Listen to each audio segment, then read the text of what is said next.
Welcome back to the Filipina Field Manual. Pay attention. You're walking around Manila asking everyone, your friends, the internet, maybe even the girl herself, am I too old for her? That's the wrong question. In fact, it's the question of a man who is about to lose everything. It's a low status signal, it reeks of neediness, and it makes you a prime target. You're asking for validation when you should be assessing the threat. I'm going to give you the brutally honest answer from a woman on the ground, and it's not the answer you want, it's the answer you need. You have to understand, dating here, especially for a foreigner like you, isn't a trip to a Disney resort. This is a high stakes poker game. Your age, your money, your time, your emotional stability, those are your chips. You think you're playing for love, for a sweet smile and a warm body next to you. But the woman across the table from you is often playing for something else entirely, survival. And she knows the rules of this game far better than you do. Every wrong move, every hesitation costs you a piece of your stack. I see you. You're probably in your 40s, 50s, maybe even 60s. The ink is barely dry on the divorce papers, or maybe you're just tired of the quiet house. You have a nest egg, but it's not infinite. Your time is limited. You came to the Philippines seeking a second chance, an escape from the coldness back west. Instead, you've stumbled onto a transaction floor disguised as a tropical paradise. You've been warned. Your naivete is the single biggest liability in your portfolio, and there are professionals here who are experts at liquidating it. Mistakes in this arena aren't gentle learning experiences, they are catastrophic failures. A mistake can cost you $50,000. It can cost you your visa status. It can cost you years of your life fighting a legal battle you can't win. It can leave you emotionally bankrupt, more broken than when you first arrived. You cannot afford to play this game with your heart. You must play it with your head. This isn't about finding a soulmate anymore. It's about not becoming another sob story, another broke foreigner nursing a beer and complaining. So, for God's sake, stop asking if you're too old. It's a loser's frame. Your age is a weapon if you know how to use it, and a giant red flag that says easy mart if you don't. What I am about to give you are the battlefield rules for turning that liability into your ultimate leverage. This is not a relationship guide, this is a war manual, a playbook for navigating the complex, brutal, and unforgiving marketplace of Filipino dating. Forget everything you thought you knew about romance. This is your final warning before we begin. You need to decide right now what you are truly playing for because you can't have it all. Your strategy depends entirely on the objective. You need to look in the mirror and answer the one question that actually matters before you make your next move, before you send that next message, before you buy that next plane ticket. So tell me, what do you really want? Love, sex, or survival? Alright, let's map this war zone. Your first mistake is thinking you're in a one on one negotiation. You're not. You're in a crowded marketplace and the competition is fierce, but not from who you think. Your main rivals are other foreigners just like you, but hungrier and sometimes dumber. I watched an Australian, a perfectly good man, try to win a girl over by being the nicest. He'd send her more money than the last guy, buy her a better phone. He was in a bidding war and didn't even know it. He wasn't winning a heart, he was just setting a new market price, making himself a temporary high bidder. This brings us to rule number one, the provider frame, not the grandfather frame. Stop apologizing for your age. Your age is a signal of stability, resources, and experience. That is your primary value here. You are the captain of the ship, the stable anchor. You are not some doting, apologetic old man begging for a little affection. She is not looking for a peer to go backpacking with. She is interviewing you for a promotion in her life circumstances. The moment you make a self deprecating joke about your creaky knees, You've handed her command. You've become a utility, not a prize. Now pay attention, because this is where the ambush usually happens. Rule number 2. Audit her urgency, not her affection.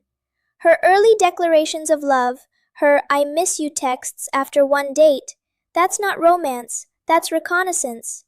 The only reliable metric you have is her urgency. How fast does she push for commitment? How soon do family emergencies that require your money pop up? The speed of her escalation is directly proportional to her financial need.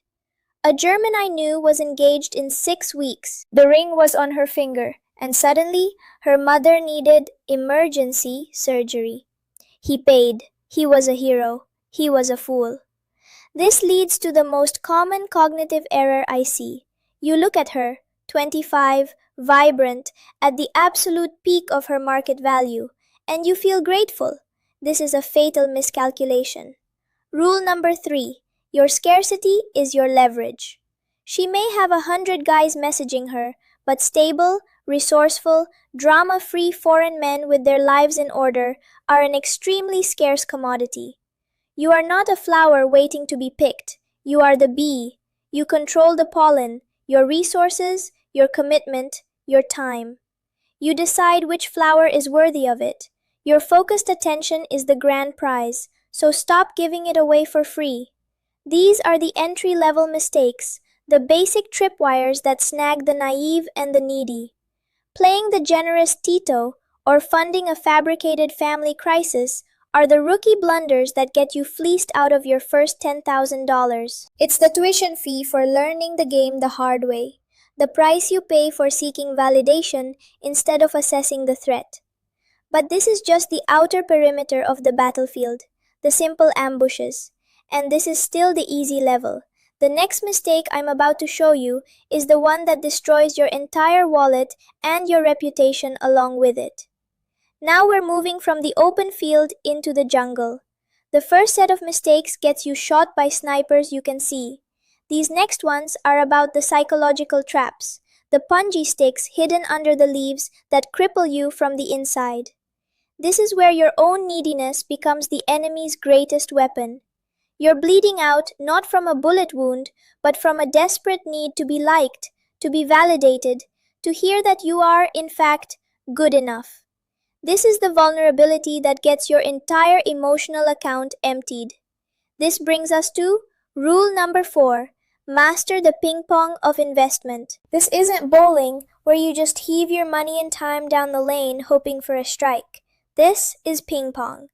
You serve a small, calculated investment, a nice dinner, a thoughtful gift. Then you put the paddle down and wait. She must return the ball with her own investment, her undivided attention, her effort, her making your life easier. A lazy, "Thank you, Po" text is not a return. It's a dead ball. And if you keep serving, you've already lost. When you fail this test, you create a monster. You teach her that your resources are infinite and her effort is optional. This doesn't breed love, it breeds contempt. Why would she respect a man who doesn't respect his own value? You're not a partner, you're a faucet she can turn on and off. Every gift you give without a meaningful return from her side is just another brick she uses to build her escape route. You think you're securing her loyalty, but you're just financing her future with someone else. Now, let's talk about the real mind games. Rule number 5. Diffuse the jealousy test. This is a classic probe. She'll casually mention another foreigner who messaged her, or a local ex who is suddenly trying to get back in touch. This is not a confession, it is a test. She is poking your frame to see if it's solid.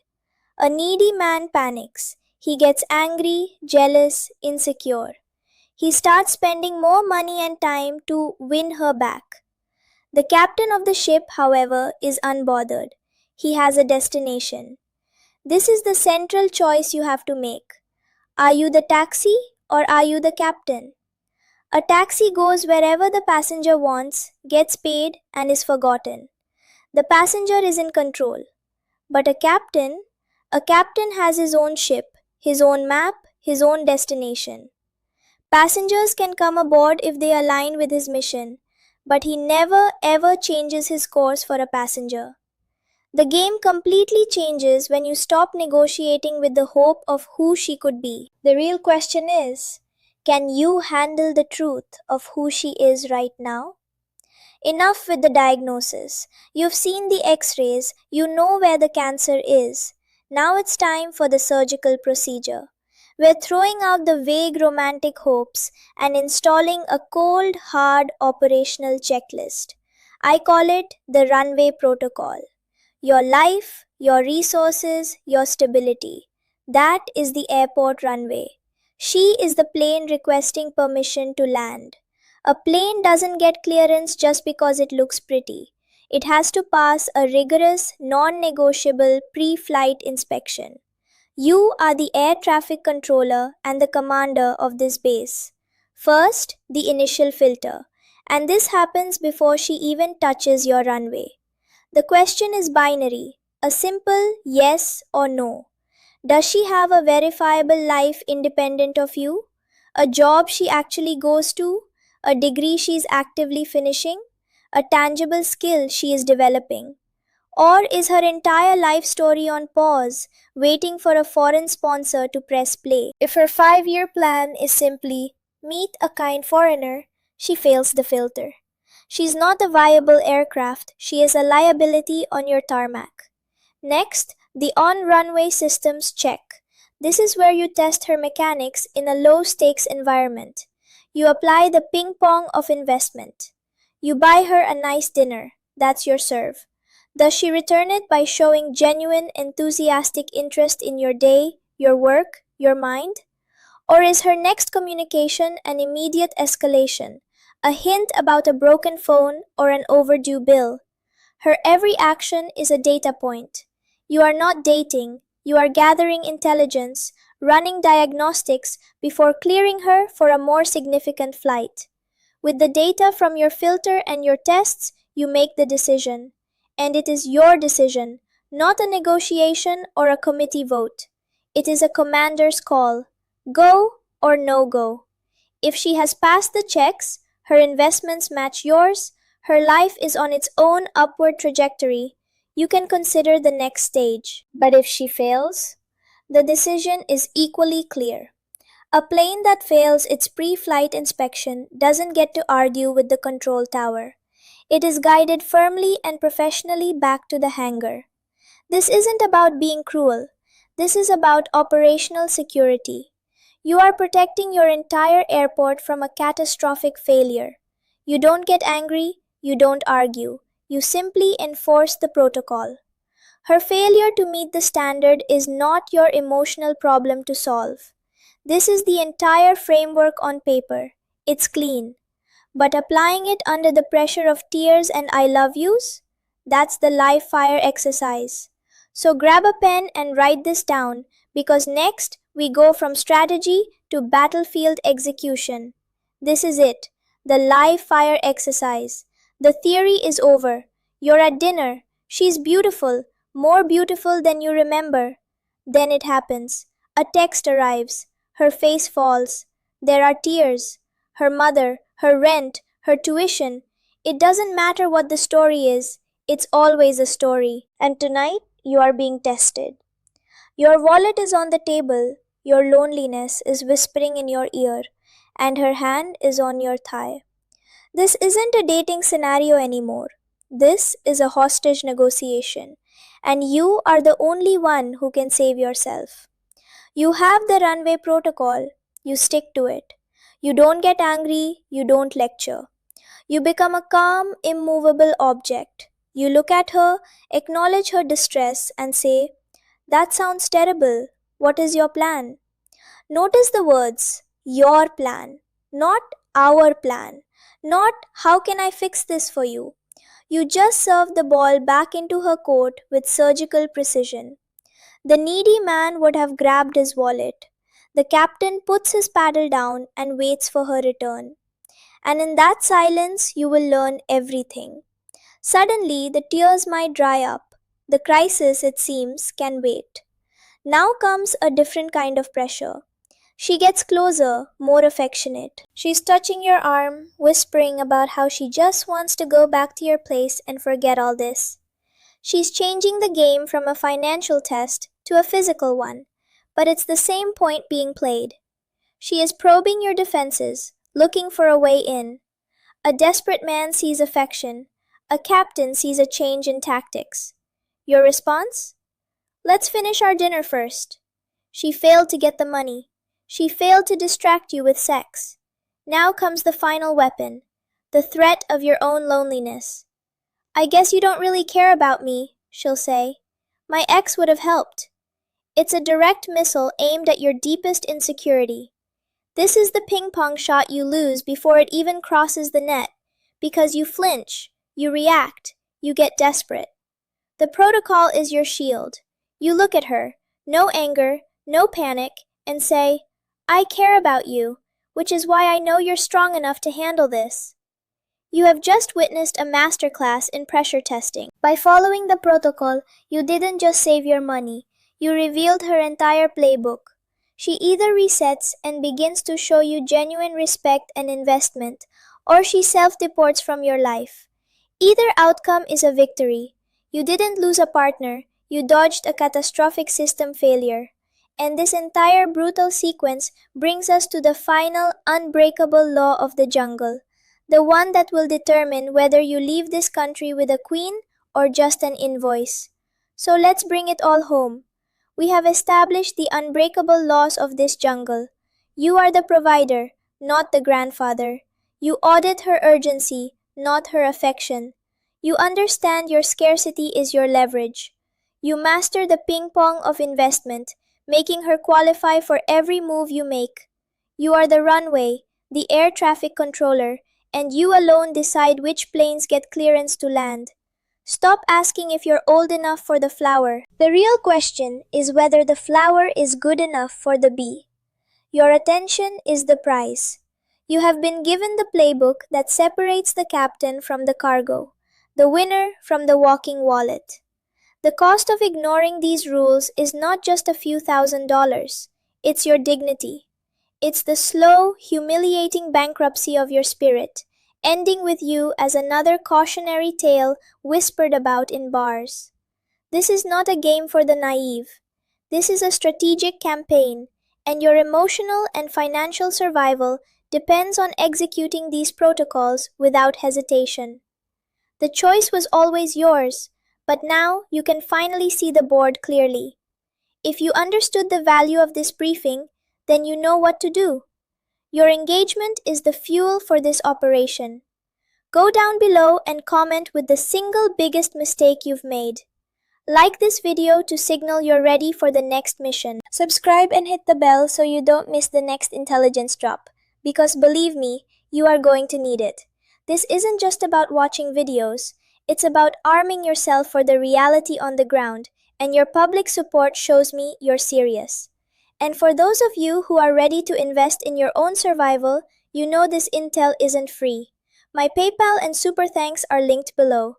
Buying me a coffee is your way of funding the next field report, ensuring this channel stays independent and ruthless. Consider it the cheapest insurance you will ever buy. Now, take this plan, review your targets, and make your next move within 24 hours. Stop asking for permission. Go close the deal and make her work for it.